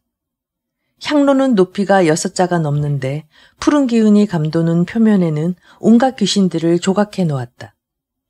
그 앞에는 검은 항아리가 하나 놓여 있는데 열섬이 들어갈 정도로 커 보였다. 사당 안에는 횃불 4개를 세워 밤낮으로 밝히고 있다. 일찍이 순임금이 12곳의 이름난 산에 제사 지낼 때 의무려산을 유주의 진산으로 삼았다. 그 뒤 하, 상, 주, 진이 모두 그렇게 하였으며 그에 대한 예법은 고대 중국의 5 영산, 4개의 큰 강과 같이 하였다. 비록 이 사당이 어느 시대에 창건되었는지는 알지 못한다. 하지만 기록에 의하면 당나라 개원 연간에 의무려산의 산신을 광령공으로 봉하였고 요 금나라 때에는 왕후를 붙였으며 원나라 대덕 연간에는 정덕 광령왕에 봉해졌다고 한다. 명나라 홍무초년에는 북진의려 산지신이라고 칭하고 세시가 되면 향을 하사하는데 충문에는 천자의 이름까지 쓴다고 한다. 그 뒤 나라에서는 큰일이 있을 때마다 관리를 보내어 제사하였다. 지금의 청나라는 동북 방면에서 일어났기 때문에 특히 이 산을 더욱 융숭하게 받든다고 한다. 어떤 이는 말하기를 옹정제께서 제왕으로 계실 때 선왕의 칙명을 받들고 향을 지니고 이 사당에 오신 적이 있었다. 제사를 마치시고 사당에 마련된 방에서 주무실 때 꿈에 신인이 나타나 커다란 구슬 하나를 옹정제께 주셨고 그 구슬은 곧 해로 변했다. 옹정제께서 서울로 돌아오신 뒤 곧바로 천자의 자리에 오르시니 황제께서는 이 사당을 크게 중건하셔서 그 신인의 은덕을 갚으셨다고 한다라고 하였다. 사당 앞에는 5문의 페루가 있는데 기둥, 석가래, 기와, 추녀 등의 모든 것을 나무는 하나도 쓰지 않고 순전히 돌로 만들었다. 페루의 높이는 4-5길이나 되었다. 엮어진 구조의 정밀함과 섬세한 조각의 교묘함은 사람의 힘으로 만든 것이라고 여겨지지 않았다. 페루의 좌우에는 돌로 조각한 사자가 놓여 있는데 그 높이가 2길이나 되었다. 또한 묘문으로부터 페루까지는 흰 돌로 층계를 놓았다. 묘문의 왼편에는 절이 있는데 그 뜰에 비석 2개가 세워져 있었다. 비석 중 하나에는 만수설림이라고 새겨져 있었고 다른 하나에는 만고유방이라고 새겨져 있었다. 절 안에 큰 금부처 5이 앉아 있었다. 절 오른편에 문 하나가 있는데 그 안쪽으로 2개의 누각이 있었다. 왼쪽 누각에는 북이 걸려 있고 오른쪽 누각에는 종이 걸려 있었다. 두 누각 사이에는 다시 3개의 문이 있고 문들 앞에는 3개의 비석이 있었다. 비석들에는 모두 누른 기와가 얹혀 있는데 그중 2은 강희제의 글과 글씨였고 하나는 옹정제의 글과 글씨였다. 사당의 정전은 푸른 유리기와를 얹었고 북쪽 벽에는 울총각이라는 옹정제의 글씨가 쓰여져 있다. 층계 위에는 동서로 도라로가 마주 서 있는데 높이는 모두 1길이 넘었고 다시 동서로 곁에 수백 칸이 늘어서 있었다. 정전 뒤로 건물이 한 채 있어 그 모양새는 정전과 다름없이 휘황찬란하지만 텅 비어 아무런 기물이 없었다. 그 뒤로 또 건물 한 채가 있는데 모양새는 앞선 것들과 같았다. 그 건물에는 신상이 2개 있었다. 면류관을 쓰고 옥호를 가진 이는 문창성군이라 하였고 구슬로 장식한 허리띠를 띈 것은 옥비낭랑이라 하였다. 신상의 좌우에는 2 동자상이 시립하고 있었다. 현판에는 건실연구라 쓰여 있는데 이는 지금 황제의 글이다. 바깥문에서는 층계마다 흰 돌로 난간을 둘렀는데 그 깨끗하고 매끄러움이 마치 옷과도 같았다. 이룡과 교룡이 조각된 난간은 곁의 층대를 두루 둘러 전전으로 뻗어 있었다. 난간은 다시 전전에서 후전까지 꼬불꼬불 연이어져 있는데 바라보면 너무도 말끔하여 먼지 하나도 날리지 않았다. 전전의 앞뒤에는 역대의 비석들이 나란히 서 있어 마치 팥밭의 일황을 보는 듯하였다. 거기에 새겨진 글들은 모두 나라의 복을 기원한 것들이다. 그중 송대의 연우비가 가장 오래된 것이다. 서문각을 나서니 몇 길이나 되는 푸른 벽에 보천석이라는 글자가 새겨져 있었다. 이는 명나라 때 순무벼슬을 지닌 장하간의 글씨였다. 그곳으로부터 다시 한 칸쯤 떨어진 곳에 취병석이라는 글자가 새겨져 있었다. 동문을 나서 수백 보 떨어진 곳에는 커다란 둥근 돌이 놓여 있었다. 마치 거북의 등처럼 금이가 있는데 여공석, 회선정이라고 새겨져 있었다. 그 위에 오르니 의무려산의 아름다운 기운과 웅장한 형세가 한눈에 선뜻 들어왔다. 문득 바위 아래에 기대어 있는 조그만 정자 하나를 발견하였다. 흙으로 2충 섬돌을 쌓은 정자인데 지붕에 얹은 띠 이형의 끝이 가지런하게 다듬어져 있었다. 맑고 그윽한 분위기에 마음이 퍽 즐거웠다. 그곳에 잠깐 앉아 있노라니 변군이 말하기를 감사가 지방을 순찰할 때 아침 저녁으로 올라오는 음식은 산의 진미가 아닌 것이 없겠지요. 뱃속이 느끼해지고 위가 메스꺼려 기름진 음식에 구역질이 날 무렵 우연히 올라온 싱싱한 야채 한 접시가 마음이 즐거워지고 입맛이 당기는 것과도 같군요. 라고 하였다. 내가 웃으면서 참으로 의원다운 말이군요. 라고 말하니 조군이 늘 짙게 화장한 기생들과 논의러 예쁜 것과 안 예쁜 것도 분간하지 못하다가 시골집 살인문 앞에서 갑자기 가시나무 비녀와 배치마를 만나면 자신도 모르는 사이 마음의 눈이 환하게 트이지 않겠습니까? 라고 하였다. 그래서 나는 이는 호색가다운 말이군요. 만일 그대들의 말대로라면 이제 이 흙섬돌과 띠 이영이 천자의 안목과 비위를 끌어들일 수 있겠지요. 라고 하였다. 다시 사당으로 돌아와 곁에 아래에 앉았노라니 사당을 지키는 도사 셋이 보였다. 그래서 자루가 달린 부채 3개, 종이 3권, 청심환 3개를 예물로 주었더니 도사들은 모두 기뻐하였다. 마침 뜰 앞 나무에는 잘 익은 복숭아가 열려 있었다. 도사들은 그것을 한 쟁반 따서 우리에게 주었다. 그것을 본 하인 놈들이 다투어 복숭아 나무 아래로 달려가 가지를 휘어잡고 열매를 마구 땄다. 그러지 말라고 꾸짖어 보았지만 그들을 말릴 수 없었다. 그때 한 도사가 말하기를 애써 못하게 하실 필요는 없습니다. 배가 차면 스스로 그만두겠지요. 라고 하고는 하인들을 향하여 말하였다. 마음대로 따도 좋지만 가지는 다치지 말지니 그렇게 두었다가 내년에 다시 오게. 그 도사의 이름은 이붕이며 호는 소요간 또는 차나도인이라고 하였다. 사당뜰에는 반이나 썩은 늙은 소나무 한 그루가 서 있었다. 황제가 갑술년 순유했을 때 남겼다는 시와 그림은 모두 바위에 새겨져 있었다. 차제. 사람이 타는 수레는 태평차라고 한다. 바퀴 높이가 팔꿈치 어림에 이르며 바퀴마다 30개의 바퀴살이 있고 대추나무로 둥근 테두리를 만들고 세 조각과 세 못을 바퀴 전체에 입혀놓았다. 그 위에는 둥근 방을 올려 세 사람이 들어갈 수 있다.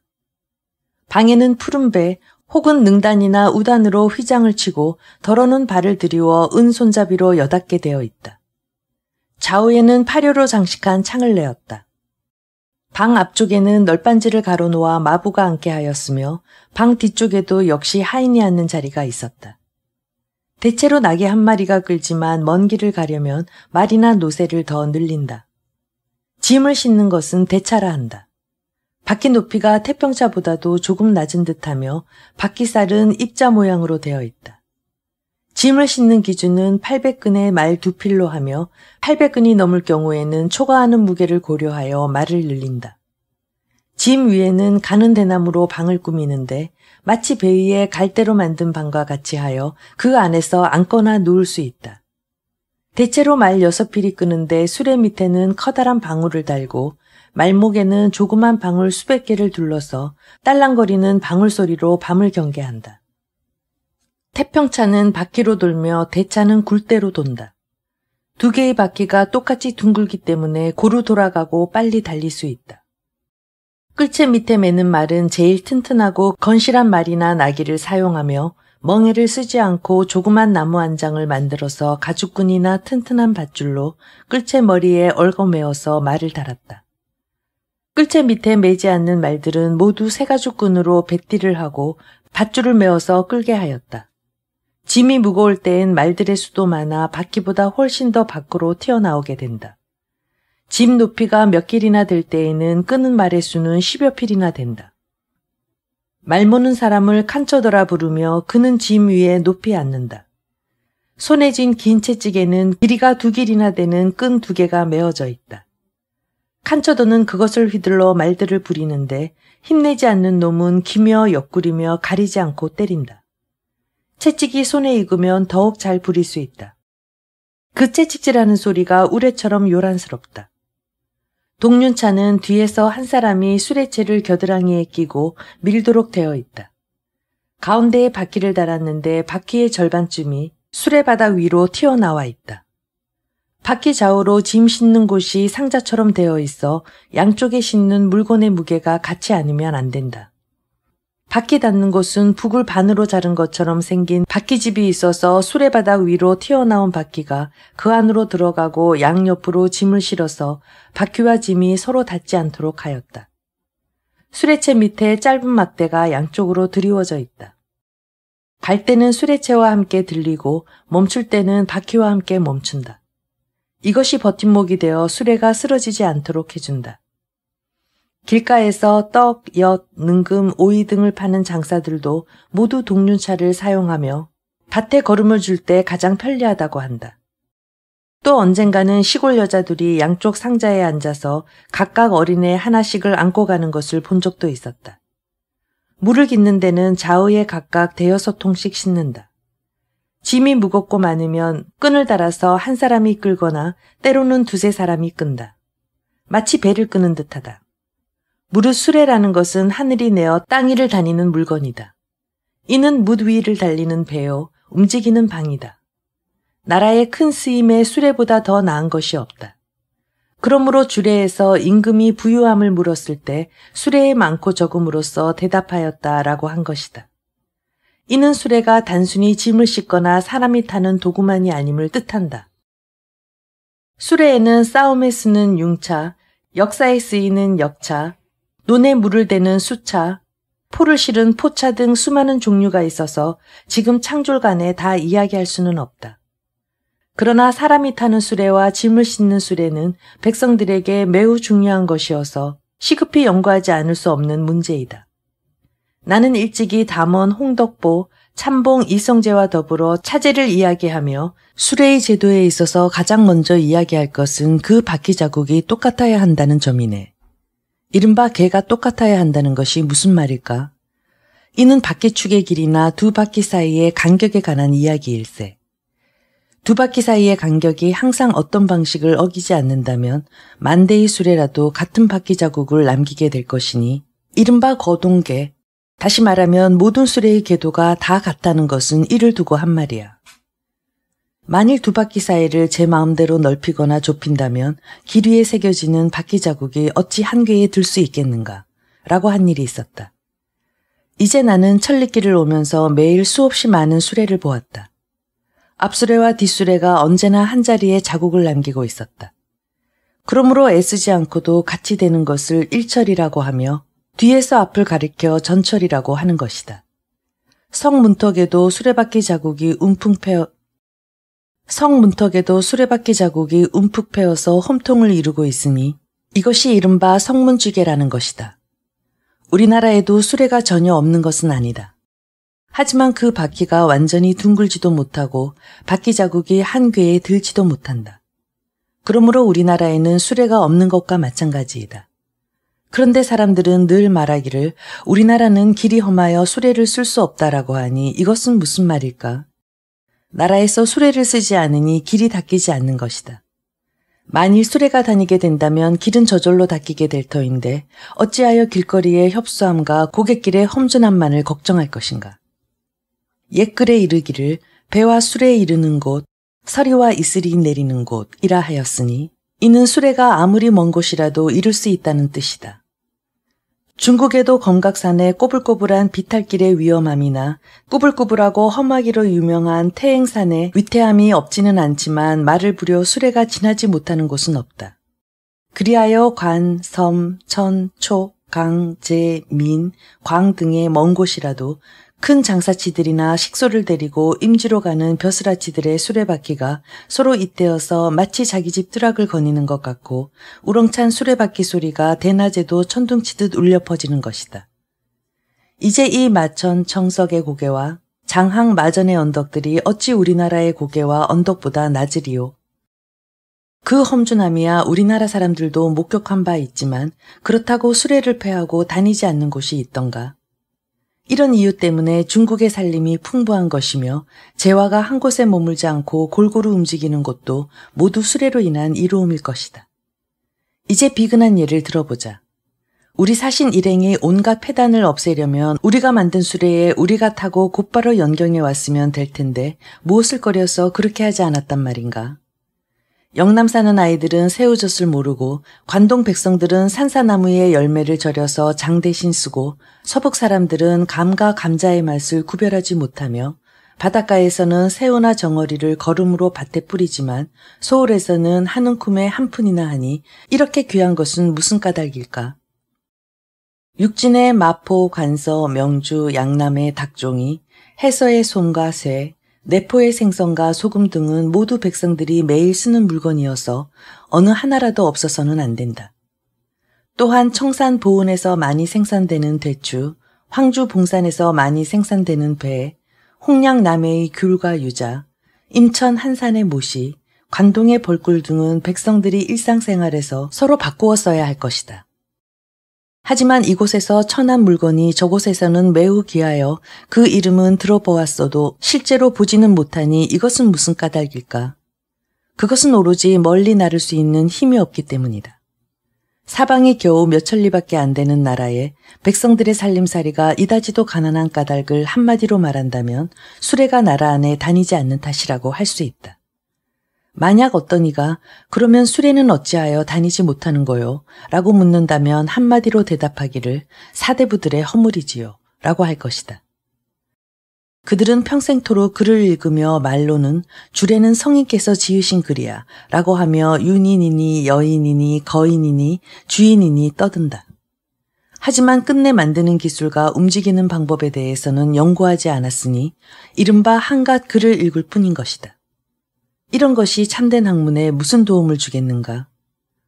오호라 슬프도다. 황제가 수레를 만들어 헌원시라 불린 이래 수천 년이 흘렀다. 그 사이 몇몇 성인들은 수레를 발전시키기 위해 마음과 눈과 손을 아끼지 않았다.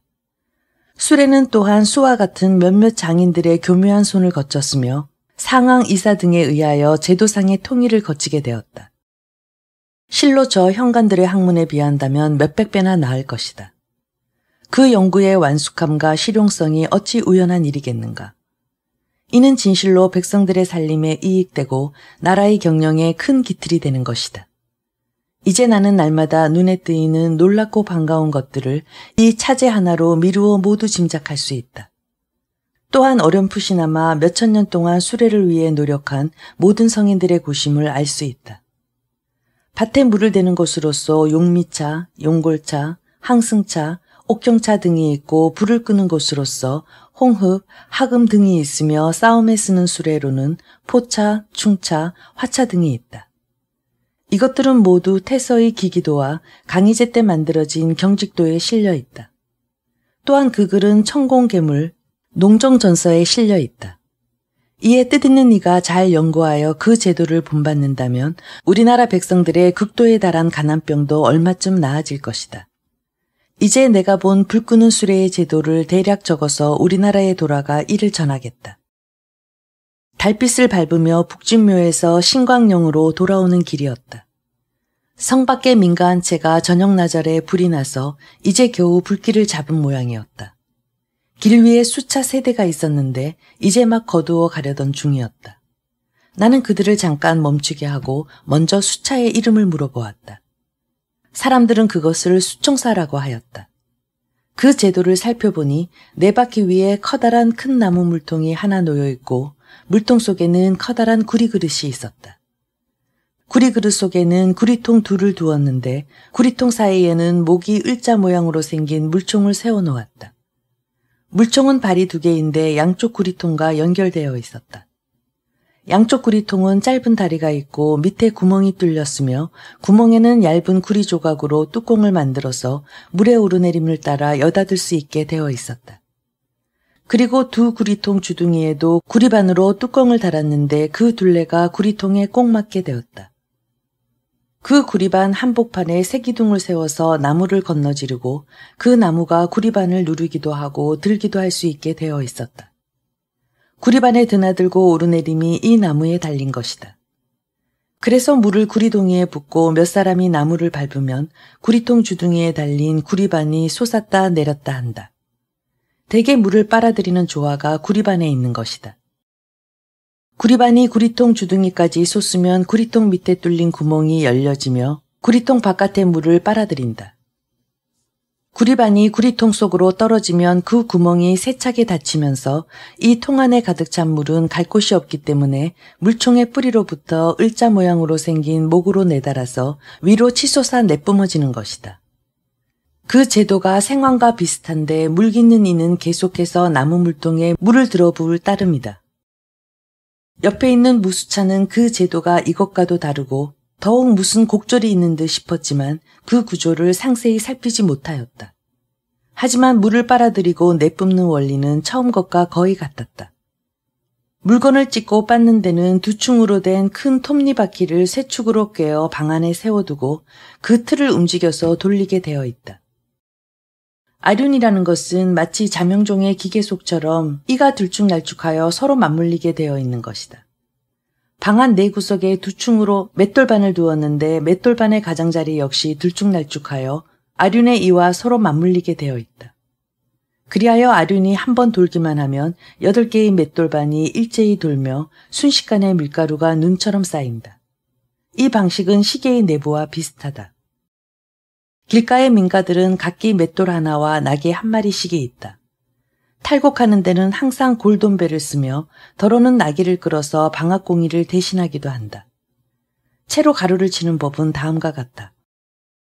밀폐된 방 안에 바퀴가 3개 달린 요차를 놓았는데 그 바퀴는 앞이 2개, 뒤가 1개이다. 수레 위에 4개의 기둥을 세우고 그 위에 2섬은 부을 수 있는 큰 채를 2층으로 아슬아슬하게 올려놓았다. 위쪽의 채에 가루를 부을 때 아래쪽의 채는 비워둔다. 이것은 위쪽의 채에서 걸러진 것을 받아서 더 미세한 가루로 거룰 수 있도록 한 것이다. 요차 앞에는 막대기 하나를 바로 질렀는데 막대기의 한쪽 끝은 수레를 잡아매었고 또 한쪽 끝은 방 밖으로 뚫고 나가 있다. 방 밖에는 기둥을 하나 세워서 그 막대기 끝을 비끄러매고 기둥 밑에는 땅을 파서 큰 널빤지를 놓아 막대기 밑이 이에 닿게 하였다. 그 널빤지 밑 가운데에 받침을 놓고 그 양쪽을 뜨게 하여 마치 풀무 다루듯 한다. 사람이 널빤지 위에 걸터 앉아 다리만 약간 움직이면 널빤지의 두 머리가 서로 오르내리니 널빤지 위의 기둥은 견디지 못하고 흔들리게 된다. 그러면 그 기둥 끝에 가로지른 막대기가 힘차게 움직이며 방 안의 수레가 나섰다 물러섰다 한다. 방은 내벽에 10층으로 실형을 메었고 그 위에 그릇을 올려놓아 날리는 가루를 받게 하였다. 방 밖에 앉아있는 사람은 발을 놀리면서 책도 읽고 글씨도 쓰며 손님과 이야기를 나누는 등 못하는 일이 없다. 다만 등 뒤에는 요란한 소리가 들리지만 사람들은 누가 그러는지 알지 못한다.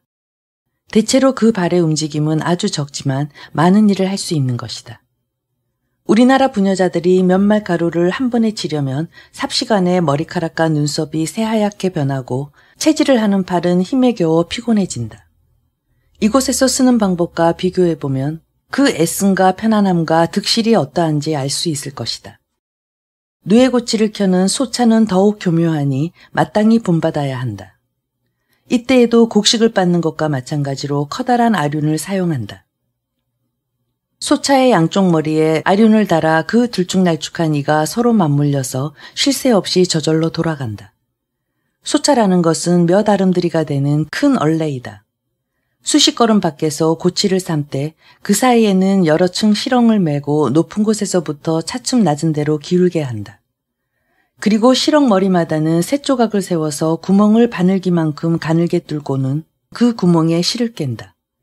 그리하여 틀이 움직이면 바퀴가 돌고 바퀴가 돌면 확도 따라 도는데 아륜이 서로 맞물려서 빠르지도 않고 느리지도 않게 적당한 속도로 실을 뽑는다. 격하거나 탁하지 않고 자연스럽게 실이 뽑히니 실이 고르지 않거나 얽히는 등의 걱정은 없는 것이다. 켠실이 솥에서 나와 확에 들어가기까지 여러 개의 새구멍을 두루 통과하기 때문에 털도 다듬어지거니와 보풀하기도 떨어지게 된다. 또 확에 들어가기 전에 이미 실이 알맞게 말라 곱고도 매끄럽게 된다. 재에 사기는 노력을 하지 않아도 곧바로 배틀에 올릴 수 있게 되는 것이다. 우리나라의 고치 켜는 법이란 다만 손으로 훑기만 할 뿐이지 수레를 쓰지 않는다. 사람의 손놀림이란 이미 천성스러운 자연스러움을 잃었으니 때로는 빠르고 때로는 느려 고르지 않은 법이다. 홀치고 섞갈릴 때면 실과 고치가 성내는 듯 놀란 듯 튀어내달리며 실을 켜는 널반 위에 휘몰려 갈피를 잡을 수 없게 된다. 그래서 응어리가 생기고 덩이가 지면 저절로 광택이 나빠지며 실밥이 얽히고 설키면 실이 끊어졌다 이어졌다 한다. 티를 뽑아내고 정순하게 만들려면 입과 손이 모두 지쳐버리고 만다. 이제 저 소차를 보노라니 그 공로와 효용의 높고 낮음이 어떠한지 알 수 있다. 고치가 여름을 나도 벌레가 나지 않도록 하는 방법을 물었더니 약간 볶거나 더운 구들에 말리면 나비도 나지 않고 벌레도 먹지 않으므로 겨울철이라도 켤 수 있다고 대답한다. 길에서 날마다 상여를 만났다. 그 제도가 한 가지는 아니었지만 둔탁해 보이기는 마찬가지였다. 크기는 2칸방 정도인데 오색 비단으로 휘장을 치고 그 위에 구름, 꽁, 참새 따위를 그려놓았다. 상여의 너새에는 간혹 은실을 따아 느리거나 오색실을 메었다. 양쪽 대체의 길이는 거의 7, 8길이나 되는데 붉은 칠을 하고 누run구리를 올려서 금빛으로 꾸몄다. 횡강목은 앞뒤가 각기 5씩인데 길이는 역시 서너 길이나 되고 그 위에 짧은 막대기를 걸쳐서 양쪽을 어깨에 매게 되었다. 상여꾼은 적어도 수백 명은 되었고 상내의 기는 모두 붉은 비단에 금빛 글자로 썼다. 명정대는 3길이나 되는데 검은 칠을 하고 금빛 나는 용을 그렸다. 깃대 밑에는 발을 달고 막대기 2개를 가로놓아 반드시 9사람이 매도록 되어 있다. 붉은 일산 한 쌍, 푸른 일산 한 쌍, 검은 일산 한 쌍, 기 5쌍이 앞장서면 이어서 생황, 퉁소, 북, 나팔 등이 따르고 승려와 도사들이 각기 그 예복을 갖추고 연불과 주문을 외우면서 그 뒤를 따른다. 중국의 모든 일들이 간편하지 않은 것이 없어서 하나도 낭비함이 없는데 유독 상여만이 이렇게 번잡한 까닭을 알 수 없었다. 물론 본받을 것이 못 된다. 희대, 절이나 관 그리고 사당의 맞은편 문에 이르기까지 반드시 희대가 하나씩 마련되어 있다. 들보의 수가 모두 7개 혹은 9개씩 있는 까닭에 드높고 웅장함이 일반 점사에 비할 바가 아니다. 만약 이렇게 크고 넓지 않으면 수많은 사람들을 수용할 수 없는 것이다. 등자며 탁자며 의자며 평상 등 앉을 수 있는 자리는 천을 헤아릴 수 있는데 붉은 칠이 교묘하고도 사치스러워 보였다. 천리 긴 여정 중에 노점으로 누각과 궁전을 본따서 희대를 높이 만든 것을 왕왕 볼 수 있었다. 그 엮어진 구조의 교묘함은 기와집보다 더 나은 것 같았다. 어떤 것은 편에게 중추경상이라고 써붙였고 어떤 것은 중춘가절이라고 써붙였다. 사당이 없는 작고 작은 시골 마을에서는 음력 보름과 중추절이 오면 반드시 이러한 노점으로 희대를 만들어 여러 가지 놀이를 공연한다. 일찍이 고가포를 지나다가 수레가 끊이지 않고 지나가는 것을 본 적이 있었다. 한 대의 수레에는 적어도 7, 8명의 여인들이 타고 있었는데 모두 진한 화장에 고운 차림새였다. 그런 수레들이 몇백 대가 지나갔는데 이는 혹시 소옥산에 가서 놀이를 구경하고 해가 저물어서 돌아가는 시골 부인네들이었다. 시전 이번 천리 사행길에 지나온 시포는 봉성, 요동, 성경, 신민둔, 소흑산, 광령 등이었다. 크고 작음이나 사치스럽고 검소함의 차이야 없을 리 없겠지만 그 중에서 성경의 시포가 가장 화려한 편이었다. 그곳의 창가문은 모두 잘 꾸며져 있었는데 좁다란 길을 사이에 두고 늘어선 술집들이 더욱 찬란하였다. 처마 밖에 불쑥 내민 아롱진 난간이 여름 장마를 겪어도 그 단청이 퇴색하지 않은 것이 이상해 보였다. 봉성은 동쪽 변두리에 있어 더 이상 발달하지 못할 궁벽한 땅이다. 하지만 그 의자, 탁자, 주렴, 휘장, 담요 등의 도구에서부터 화처들까지도 우리로서는 처음 본 것이었다. 뿐만 아니라 그 문패며 간판들도 서로 사치스러움과 화려함을 다투고 있었다. 그 거칠애를 꾸미기 위하여 낭비한 것도 천금에 그칠 리가 없겠지만 이렇게 꾸미지 않으면 장사가 잘 되지 않는 데다가 제신이 도와주지 않는다고 한다. 그들이 모신 제신은 흔히 간우의 상이었으며 탁상에 향불을 피우고 아침 저녁으로 머리를 조아리며 정하는 모양은 가묘보다 더하다. 이로 미루어 보면 사내간 안의 습속을 가히 짐작할 수 있었다. 길을 가면서 물건을 파는 장사치들은 가끔 큰 소리로 싸구려를 외친다. 푸른 천을 파는 장수는 손에 든 작은 북을 둥둥거리고 머리를 깎는 이는 새조각을 두드리며 기름 장수는 바리떼를 쟁쟁거린다. 또 덜어는 쇠징, 대비치개, 목닥 따위를 갖고 다니는 장사치도 있다. 그들이 거리를 맴돌면 두드리는 소리가 끊이지 않는다. 그러면 집안에서 작은 아이들이 달려나와 그들을 부른다.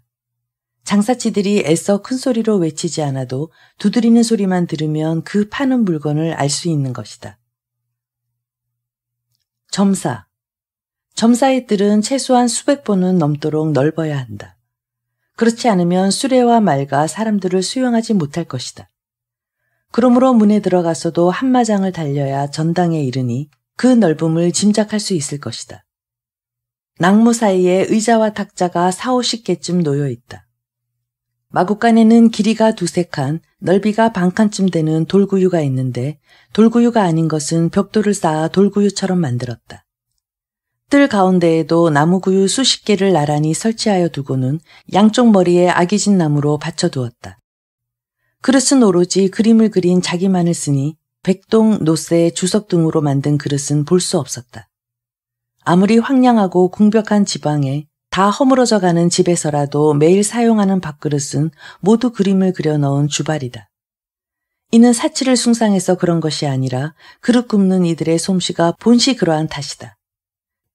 제 아무리 조잡하고 나쁜 그릇을 쓰려고 하여도 구할 도리가 없는 것이다. 그리고 이곳에서는 그릇이 깨어져도 버리지 않고 밖으로 쇠못을 쳐서 다시 쓴다. 내가 이해하지 못하는 것은 못이 그릇 안쪽으로 삐쳐나오지 않고 꼭 끼어서 풀로 붙인 듯 감쪽같이 고쳐지는 사실이다. 몇 자나 되는 여러 가지 빛깔의 고격이나 꽃과 잎을 꽂은 호주는 어디에 가더라도 흔히 볼 수 있다. 이로 미루어 보면 우리나라 분원에서 구운 것들은 저자거리에조차 들어올 수 없을 것이다.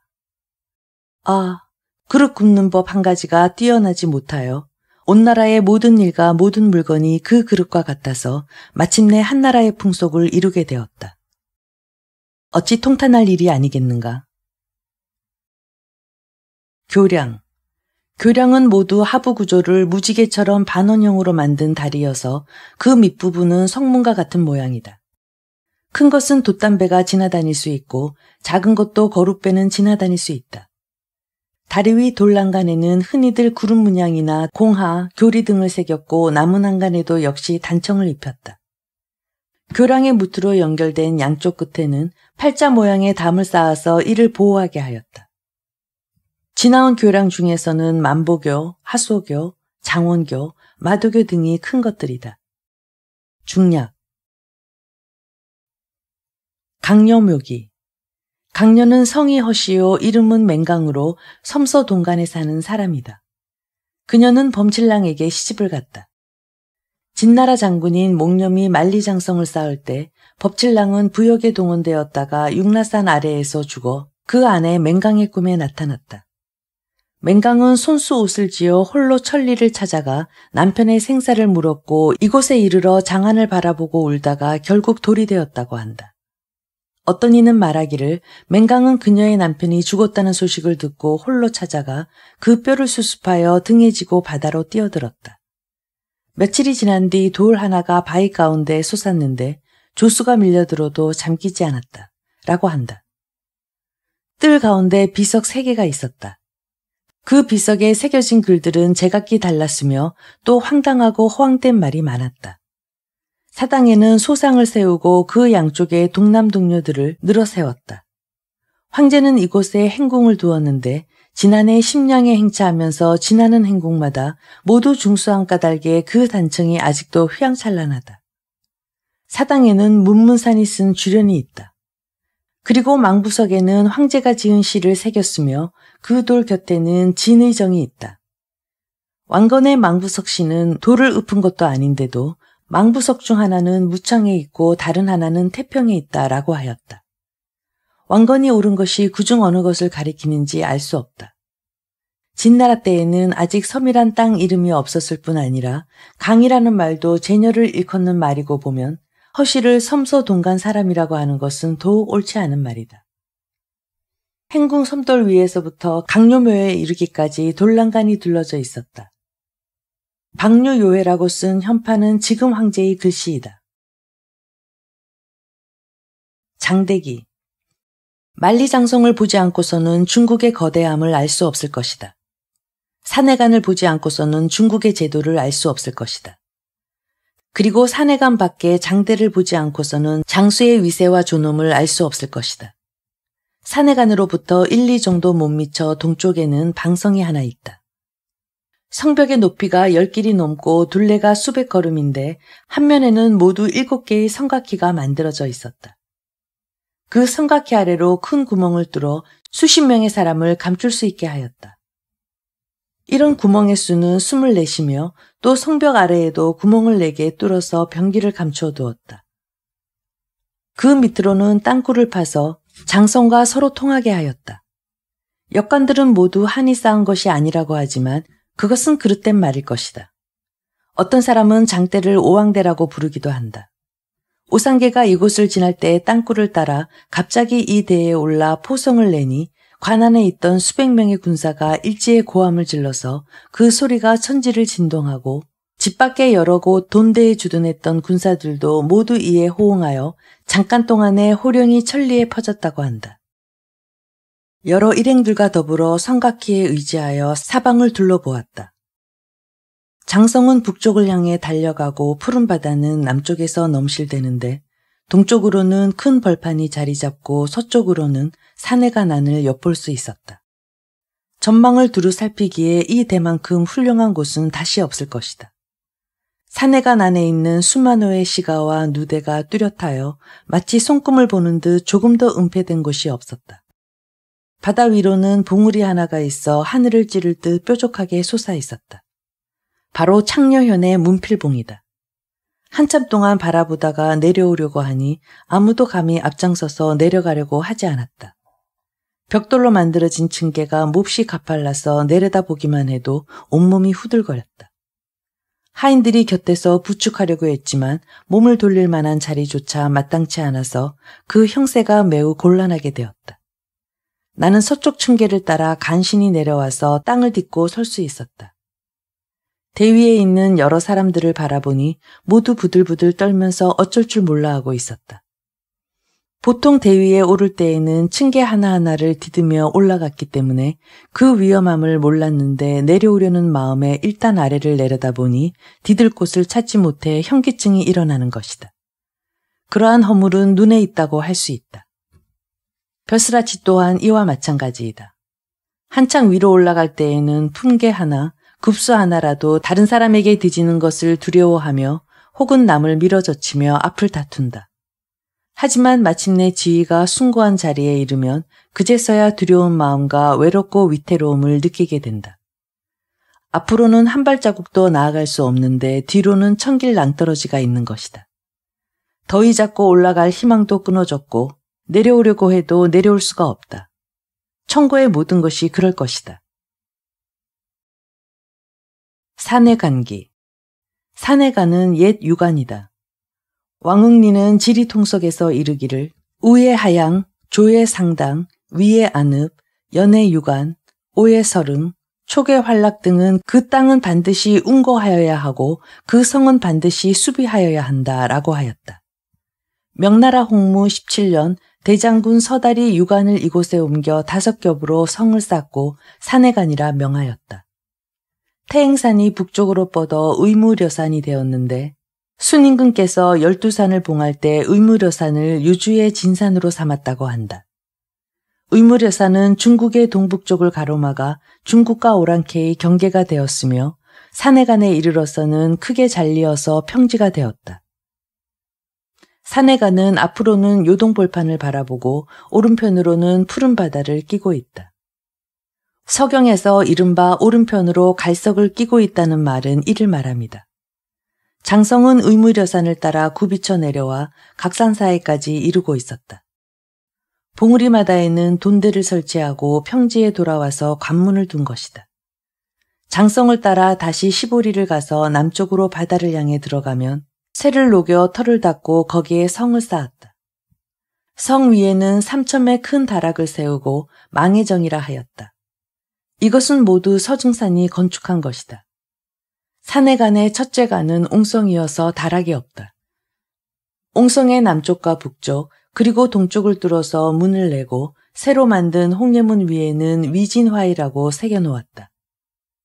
둘째 간에는 4층의 정루가 있는데 홍예문 위에 산해간이라고 새겨놓았고 셋째 간에는 3첨의 높은 다락에다가 천하제일간이라는 편액을 세워놓았다. 3사가 모두 문무로 반을 나누어 심양에 들어갈 때와 마찬가지로 산해간을 통과하였다. 세간에서부터 수비에 이르기까지 관 안에 마루에 앉아서 사람과 말을 검사하는데 봉성의 조사서를 기준으로 하였다. 대개 중국에서는 모든 장사꾼과 길손의 이름, 거주지, 물건의 이름, 수량 등을 기록하여 못된 놈을 벌하고 속임수를 방지하는 데 매우 엄격하다. 수비는 모두 만주 사람인데 붉은 일상과 파초 부채를 지니고 있었다. 그 앞에는 군졸 100여 명이 칼을 차고 늘어서 있었다. 십자가에도 성을 둘렀는데 사면에 홍예문을 내고 그 위에는 3첨의 높은 다락을 세웠으며 상해 부상이라는 옹정제의 친필편액이 있었다. 원수부의 문 밖에는 돌사자 둘을 앉혀 놓았는데 높이가 모두 몇 길이나 되었다. 여염집과 시정은 심양보다 더 발달되어 있었고 수레와 말이 매우 많았다. 남녀 모두가 더욱 화려하게 치장하였으니 그 번화함과 풍성함은 지금까지 지나온 곳들과는 비교할 수 없었다. 이곳은 천하의 가장 웅대한 관문이며 또한 서쪽으로 황도가 그리 멀지 않았다. 봉성에서부터 이곳까지 천여리에 걸쳐서 보니 두니니 소니 여기니 하여 하루에도 몇 군데의 성을 보아왔었다. 그러나 이제 만리장성을 직접 확인하고 나니 앞서 지나온 곳들의 시설이나 건축 등이 모두 이 관에서 본뜬 것이지만 그것들을 이 관에 비교한다면 어린 손자뻘밖에 되지 않을 것이다. 오호라, 목념이 장성을 쌓아 오랑캐를 막으려 하였지만 진나라를 망칠 호는 도리어 담장 안에서 자라났다. 서중사는 이 관을 설치하여 오랑캐에 대비하였지만 오상계는 관문을 열고 적을 맞아들이기에 급급하였다. 그리하여 지금과 같이 천하가 조용할 때 부질없이 지나치는 장사꾼과 길손의 빈축을 사게 되었으니 나라고 해서 이 관에 대하여 무엇라 말하리요.